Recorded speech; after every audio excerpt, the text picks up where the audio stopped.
Hello everyone, हामी चाहिँ अहिले टेक्निक्स अफ म्यानेजमेन्ट डेभलपमेन्टमा छौँ र हामीले टेक्निक्स अफ म्यानेजमेन्ट डेभलपमेन्टमा चाहिँ अन दि जब डेभलपमेन्टको कुराहरू गरिसकेका छौँ।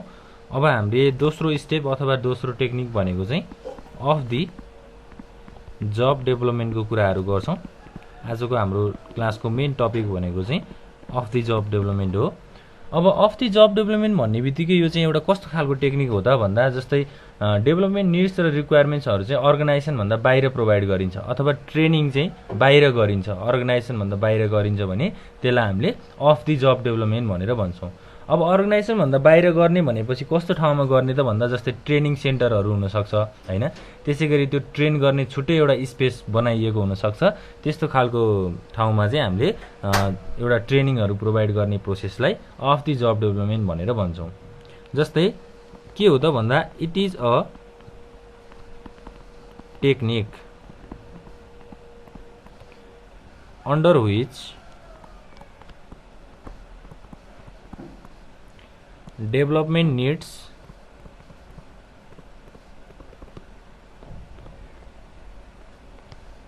and requirements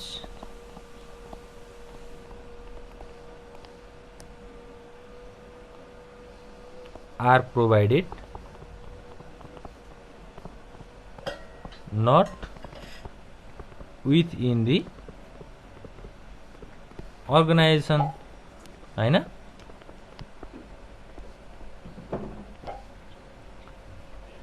rather outside the organization। अब यसलाई सरल भाषामा अथवा यसलाई सजिलो भाषामा चाहिँ कसरी बुझ्न सकिन्छ त भन्दा, कुनै पनि संस्थाभन्दा बाहिर एउटा ट्रेनिङ सेन्टरहरू खोलेर त्यो ट्रेनिङ सेन्टरमा ट्रेनिङहरू प्रोभाइड गरिन्छ अथवा उनीहरूलाई गाइड गरिन्छ भने त्यसलाई हामीले अफ दि जब डेभलपमेन्ट भनेर बुझ्न सक्छौँ है त। ल अब के हुन्छ त यो मेथडमा चाहिँ एउटा ट्रेनिङ म्यानेजर्स अथवा म्यानेजर्स ट्रेनिङ लिने म्यानेजर्स चाहिँ के हुन्छ त, डे टु डे एक्टिभिटिज अर्गनाइजेसनमा भएको डे टु डे एक्टिभिटिजमा चाहिँ इन्गेज हुँदैन, त्यो चाहिँ त्यहाँभन्दा टाढा हुन्छ अथवा टाढा हुन्छ नै भनेर भनौँ न होइन। तर के हुन्छ त उनीहरूलाई चाहिँ एउटा रिम्युनरेसन अथवा उनीहरूलाई एउटा रिवार्ड चाहिँ दिइराखिएको हुन्छ, अर्गनाइजेसनबाट उनीहरूलाई प्रोभाइड गरिराखिएको हुन्छ। अब साधारण भाषामा भन्दाखेरि अर्गनाइजेसनभन्दा बाहिर दिने ट्रेनिङहरूलाई चाहिँ अफ दि जब डेभलपमेन्ट भनेर भन्न मिल्छ है। त्यसै गरी अब यसको एडभान्टेजको कुराहरू गर्दाखेरि के कस्तो छ, एडभान्टेज भनेको अब फाइदा विशेषताहरूको कुराहरू हो होइन। त्यसै गरी एमा छ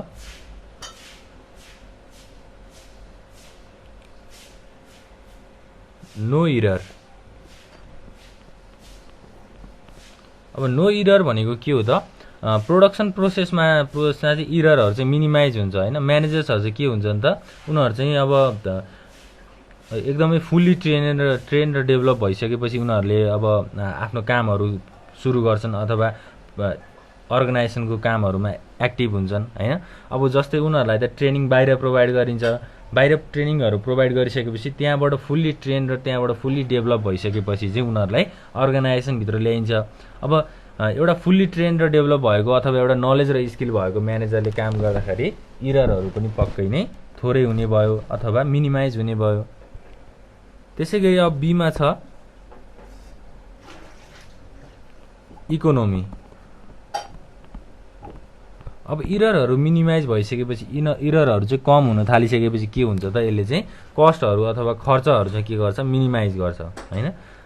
अब जस्तै अब इम्प्लोइजहरू ट्रेनै थिएनन्, इम्प्लोइजहरूसँग अथवा म्यानेजर्सहरूसँग चाहिँ त्यो नलेज स्किल्सहरू नै थिएन भने के हुन्छ त, त्यहाँ प्रोडक्सन प्रोसेसमा चाहिँ इररहरू आउन सक्छ, कन्फ्युजनहरू क्रिएट हुन सक्थ्यो होइन। अब इरर नै नभइसकेपछि त्यहाँ प्रोडक्सन प्रोसेस पनि राम्रो हुने भयो, सामानहरू राम्रोसँग उत्पादन हुने भयो। त्यो भइसकेपछि आम्दानी हुन्छ। आम्दानी भनेको के हुनु हो त, खर्च मिनिमाइज हुनु हो अथवा खर्च कम हुनु हो। त्यसै गरी सी नम्बरमा के छ त, लार्ज नम्बर।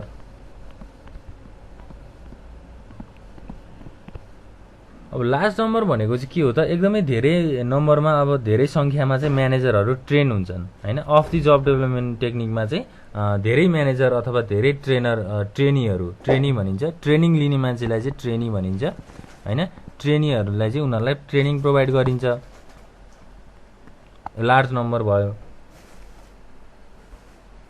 यस्तो कुराहरू छ। त्यसै गरी डी नम्बरमा हामीले भन्न सक्छौँ फ्री। अब फ्री भनेको चाहिँ के हो त फेरि हैन, अब अर्गनाइजेसन प्रोडक्सन एक्टिभिटिजहरू चाहिँ कसरी रन भइरहेको हुन्छ त भन्दा without influence by untrained managers हैन। अनट्रेन म्यानेजर्सको इन्फ्लुएन्समा चाहिँ इन्फ्लुएन्सको अन्तर्गतमा चाहिँ अर्गनाइजेसन प्रोडक्सनहरू रन हुँदैन है। के हुन्छ त भन्दा एउटा एक्जिस्टिङ म्यानेजरहरूले चाहिँ के गर्छन् त क्वालिटी आउटपुट निकाल्नको लागि चाहिँ एउटा फ्रीली कामहरू गर्छन् अथवा एउटा आनन्द लिएर चाहिँ कामहरू गर्छन् हैन। अनट्रेन म्यानेजरहरूले त काम अर्गनाइजेसनको प्रोडक्सन एक्टिभिटिजहरूमा उनीहरू इन्गेज हुँदैनन् अथवा उनीहरू इन्फ्लुएन्स हुँदैनन् भनेर भनेको छ है।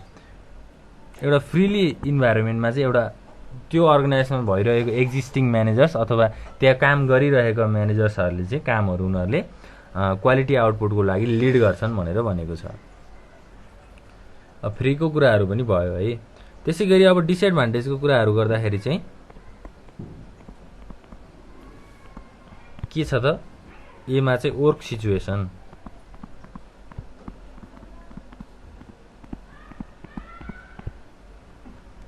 अब वर्क सिचुएसन भनेको चाहिँ के हो त, जस्तै एउटा ट्रेनिङ लिन आउने म्यानेजर्सहरू अब म्यानेजर्सलाई ट्रेन गर्नुपर्छ भने उनीहरू चाहिँ अर्गनाइजेसनको एक्चुअल वर्किङ इन्भाइरोमेन्टभन्दा टाढा हुन्छन् अथवा बाहिर हुन्छन्, जसले गर्दा के हुन्छ त एउटा काम गर्ने वातावरणको नलेजहरू उनीहरूलाई नहुन सक्छ, त्यो कुराहरू उनीहरूले लर्न नगर्न सक्छन् हैन।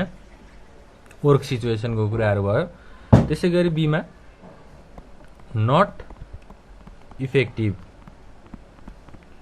अब नट इफेक्टिभ भनेको नि त्यही नै कुराहरू हो। जस्तै काम गर्ने वातावरणमा ट्रेनिङहरू प्रोभाइड नगरिसकेपछि ट्रेनिङ इफेक्टिभ पनि हुँदैन, टार्गेटहरू पनि आफूले एचिभ गर्न सकिँदैन हैन। के टार्गेट राखेको थियो, के एक्सपेक्टेसन थियो, एउटा इफेक्टिभ सिस्टम चाहिँ होइन भनेर भनेको छ। त्यसै गरी हेभी इन्भेस्टमेन्ट। अब हेभी इन्भेस्टमेन्ट भनेको के हो त, अर्गनाइजेसनभन्दा बाहिर ट्रेनिङ दिनु परिसकेपछि त्यहाँ के गर्नु पर्यो त, ट्रेनिङ सेन्टरहरू खोल्नु पर्यो। ट्रेनिङ सेन्टर खोल्नु भनेको त के हो त, इन्भेस्टमेन्ट धेरै लाग्नु हो। त्यसै गरी डी नम्बरमा छ lack of feedback.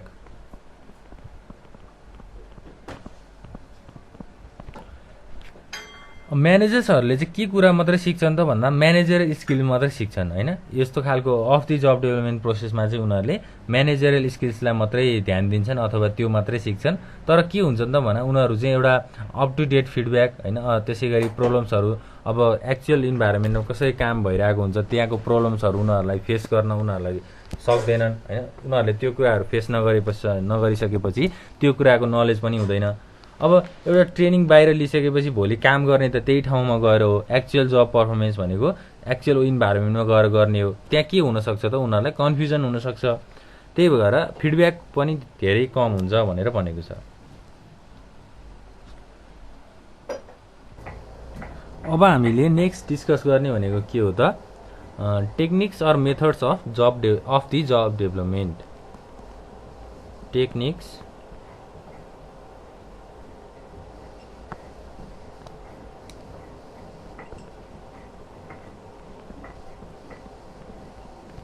or methods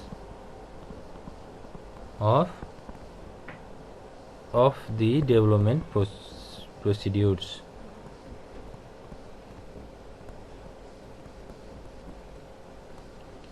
अब यसमा फर्स्ट पोइन्टमा के आउँछ त भन्दा जस्तै एमा चाहिँ लेबोरेटरी ट्रेनिङ।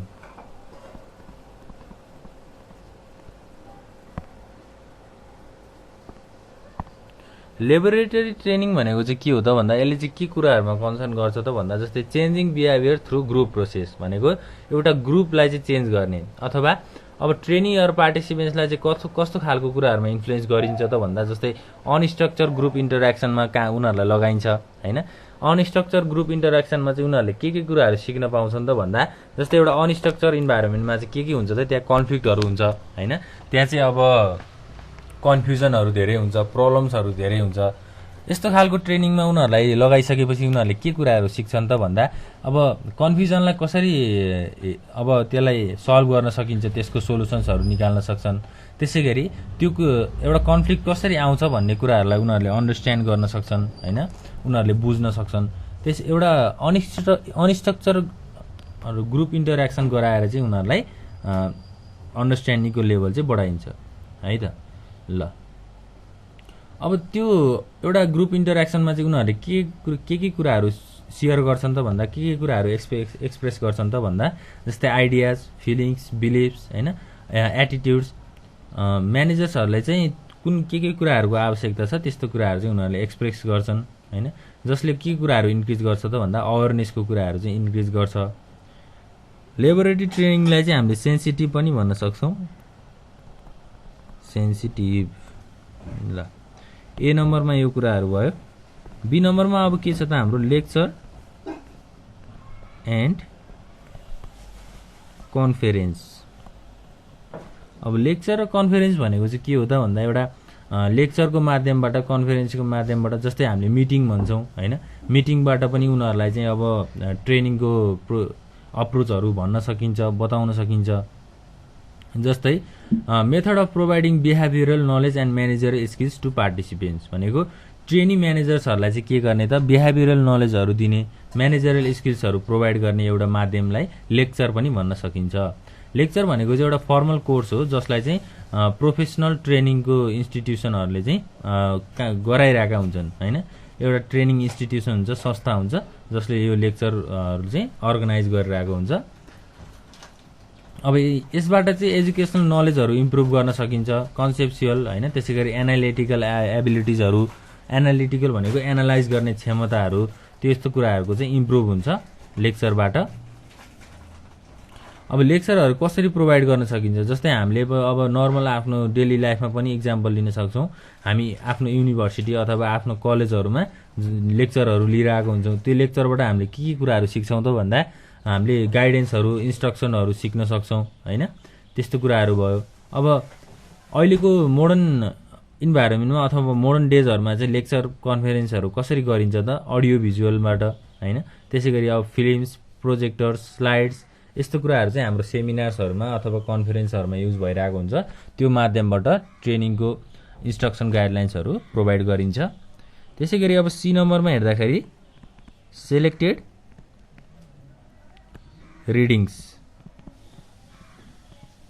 सेलेक्टिङ रिडिङ्स भनेको चाहिँ अब त्यो ट्रेनिङ म्यानेजर्सहरूलाई ट्रेन गर्न आउने अथवा ट्रेनिङ लिन आउने म्यानेजर्सहरूलाई चाहिँ एउटा स्पेसिफिक बुक्स, म्यानुअल्स, जर्नल्स, म्यागजिन्सहरू चाहिँ उनीहरूलाई प्रोभाइड गरिन्छ। रिडिङ म्याटेरियल्स भनेर भन्न सकिन्छ, रिडिङ म्याटेरियल्स हैन हो। यस्तो कुराहरू चाहिँ उनीहरूलाई प्रोभाइड गरेर के गर्न सकिन्छ त ट्रेनिङको कुराहरू उनीहरूलाई इन्स्ट्रक्सनहरू चाहिँ दिन सकिन्छ। त्यसैगरी डी नम्बरमा हेर्दाखेरि के छ त अब सिमुलेसन एक्सर्साइज।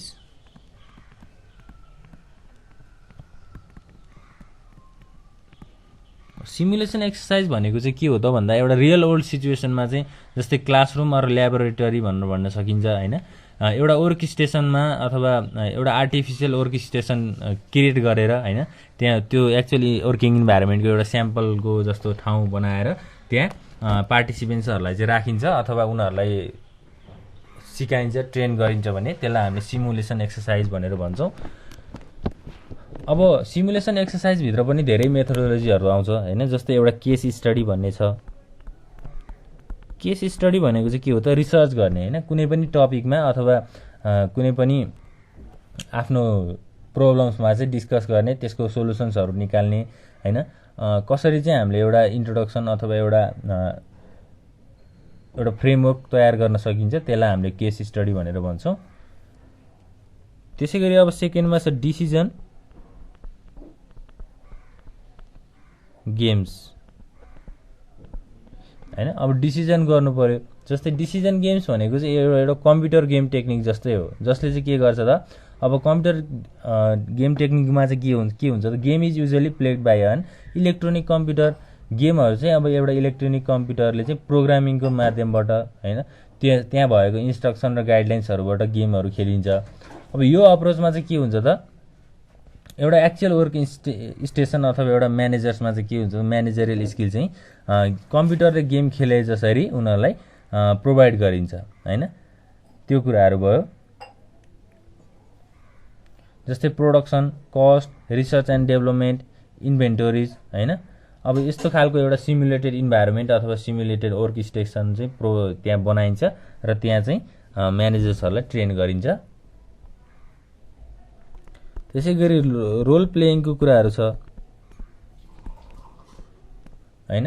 अब रोल प्लेइङ भनेको चाहिँ अब एउटा पोजिसनमा बसेर त्यो पोजिसनको कामहरू के हुन्छ त्यो चाहिँ एउटा आफूले फिल गर्ने अथवा एउटा सिमुलेसन गर्ने प्रोसेसलाई रोल प्लेइङ भनेर भनिन्छ। जस्तै अब धेरै खालको पोजिसन हुन्छ अर्गनाइजेसनमा हैन। अब त्यो पोजिसनमा बसेर त्यहाँ हुनुपर्ने स्किल्स नलेजहरू के हो, त्यहाँ हुनुपर्ने एबिलिटिजहरू के हो, एउटा म्यानेजरमा हुनुपर्ने त्यो कुराहरूलाई सिमुलेसन गर्ने प्रोसेसलाई रोल प्लेइङ भनेर भनिन्छ। त्यसै गरी यी नम्बरमा छ अब स्पेसियल कोर्सेसहरू हैन। कोर्सहरू बनाएर उनीहरूलाई दिने। जस्तै एउटा एमडी, यो चाहिँ एउटा एमडी टेक्निक हो, म्यानेजरियल डेभलपमेन्ट टेक्निक हो, जसले चाहिँ के हुन्छ त अब स्पेसियल कोर्सहरू अर्गनाइज गरिन्छ। जस्तै एजुकेसनल इन्स्टिट्युटबाट हुनसक्छ यो हैन। एजुकेसनल इन्स्टिट्युटहरूले चाहिँ अब नयाँ नयाँ कोर्सहरू डेभलप गरेको हुनसक्छ म्यानेजरहरूको लागि, त्यो कुराहरू भयो। ल यसरी चाहिँ एउटा हाम्रो अफ द जब डेभलपमेन्टको चाहिँ टेक्निक्सहरूको कुराहरू हामीले हेरेका छौँ।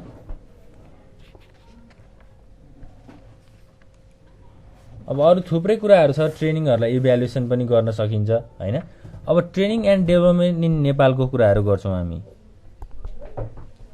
Training and development in Nepal. नेपालमा चाहिँ ट्रेनिङ र डेभलपमेन्ट कसरी हुन्छ भन्ने कुराहरू हो। जस्तै चारवटा क्याटेगोरिज हुन्छ। जस्तै गभर्मेन्टल अर्गनाइजेसन हुन्छ, एउटा पब्लिक अर्गनाइजेसन हुन्छ। जस्तै हामीले लेखि नै हालौँ हैन, गभर्मेन्ट अर्गनाइजेसन। त्यसै गरी अरू के हुन्छ त, पब्लिक अर्गनाइजेसन। अरू के हुन सक्छ त, प्राइभेट हुन सक्छ हैन। त्यसै गरी ग्लोबल कम्पनीज अथवा मल्टिनेसनल कम्पनीज पनि भन्न सकिन्छ ग्लोबललाई। यी चारवटा क्याटेगोरीहरूमा चाहिँ अर्गनाइजेसनहरू छुटिएर बसेको छ नेपालको कन्टेक्स्टमा हैन। अब ट्रेनिङ र म्यानेजमेन्टहरू चाहिँ के कुराहरूमा रिगार्ड हुन्छ त भन्दा, जस्तै अर्गनाइजेसनको प्रोडक्टिभिटी अथवा एउटा ओभरअल इफिसियन्सी, काम गर्न छिटो र छरितो माध्यमबाट काम गर्नलाई चाहिँ ट्रेनिङ र म्यानेजमेन्ट चाहिँ अब कन्सर्न छ अथवा त्यो कुराहरूमा ध्यान केन्द्रित छ भनेर भन्न सकिन्छ। अब हाम्रो कन्ट्री नेपालमा चाहिँ के कुराहरू छ त भन्दा, जस्तै most of the organization seems reluctant towards conducting training and development programmes. भनेको अर्गनाइजेसनहरू चाहिँ अब ट्रेनिङ र डेभलपमेन्ट प्रोग्रामहरू कन्डक्ट गर्न अथवा अर्गनाइज गर्नलाई चाहिँ के छन् त, रिलक्टेन्ट छन्। रिलक्टेन्ट भनेको के हो त, रिलक्टेन्ट भनेको चाहिँ जस्तै रिलक्टेन्ट भन्नु भनेको छ हैन, यो चाहिँ एउटा अनविलिङ भनेको इच्छा नभएको हैन, इच्छा नभएको भनेर भन्न सक्छौँ। अर्गनाइजेसनहरूले चाहिँ ट्रेनिङ र डेभलपमेन्ट प्रोग्रामहरू अर्गनाइज गर्न अथवा ट्रेनिङहरू दिन चाहिँ उनीहरूलाई इच्छा छैन भनेर भनेको छ हैन। अब ट्रेनिङ र डेभलपमेन्ट नदिइसकेपछि के हुन्छ त, त्यहाँ प्रोडक्सनहरू धेरै नै कम हुन्छ हैन। कम हुन सक्छ अथवा धेरै नै कम हुन पनि सक्छ, त्यो कुराहरू भयो। चारवटा अर्गनाइजेसनभित्रमा चाहिँ यो कुराहरू छ। अब हामीले पोइन्ट वाइज डिस्कस गर्दै जान्छौँ। एउटा ओभरअल प्र्याक्टिस चाहिँ कस्तो रहेछ त नेपालमा हैन, नेपालको कन्टेक्स्टमा ओभरअल प्र्याक्टिसको कुराहरू। जस्तै फर्स्ट नम्बरमा छ lack of need assessment. Need भनेको आवश्यकताहरू के छ भन्ने कुराहरू नै इभ्यालुएसन भएको छैन हैन। अब के भयो, training and development is not assess properly expect in big private organization. भनेको ठुलो ठुलो अर्गनाइजेसनहरू, ठुलो ठुलो संस्थाहरूमा मात्रै आवश्यकताहरू के छ हैन, निड्सहरू के छ भन्ने कुराहरू इभ्यालुएसन भएको छ, स्टडी भएको छ। तर अब सानो पब्लिक इन्टरप्राइजहरूमा चाहिँ यो कुराहरूलाई ध्यान दिएको छैन। त्यो एउटा ल्याक अफ निड एसेसमेन्टको कुराहरू छ। त्यसै गरी सेकेन्ड नम्बरमा limited of effective training and development methods के भनेको हो त यो एउटा हाम्रो लिमिटेड इफेक्टिभ ट्रेनिङ भनेको ट्रेनिङहरू दिने कुराहरू चाहिँ एउटा एकदमै लिमिटेड छ अथवा थोरै छ हैन थोरै अमाउन्टमा चाहिँ ट्रेनिङहरू दिइएको छ भनेर भनेको हो। त्यसैगरी थर्ड नम्बरमा लिमिटेड ट्रेनिङ इन्स्टिट्युसन्स ट्रेनिङ दिने इन्स्टिट्युसनहरू पनि के छ त थोरै छ भनेर भनेको छ। फोर्थ नम्बरमा ल्याक अफ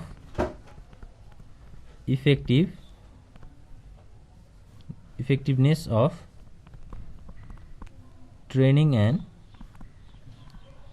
डेभलपमेन्ट के भनेको हो त ट्रेनिङ र डेभलपमेन्टहरू लिइसकेपछि इम्प्लोइजहरूलाई ट्रेन गराइसकेपछि त्यसलाई इम्प्लिमेन्टेसनमा अथवा इफेक्टिभनेसमा चाहिँ लगाइएको छैन हैन इम्प्लिमेन्ट गरिएको छैन। नलेज र स्किल मात्रै भएर हुँदैन त्यसलाई इम्प्लिमेन्ट पनि गर्नुपर्छ काम गर्ने वर्किङ इन्भाइरोमेन्टमा त्यसलाई युज पनि गर्नुपर्छ भनेर भनेको थियो। इफेक्टिभनेसहरू छैन भनेको छ। त्यसैगरी पाँचौँमा हाम्रो के छ त करियर डेभलपमेन्ट प्रब्लम्स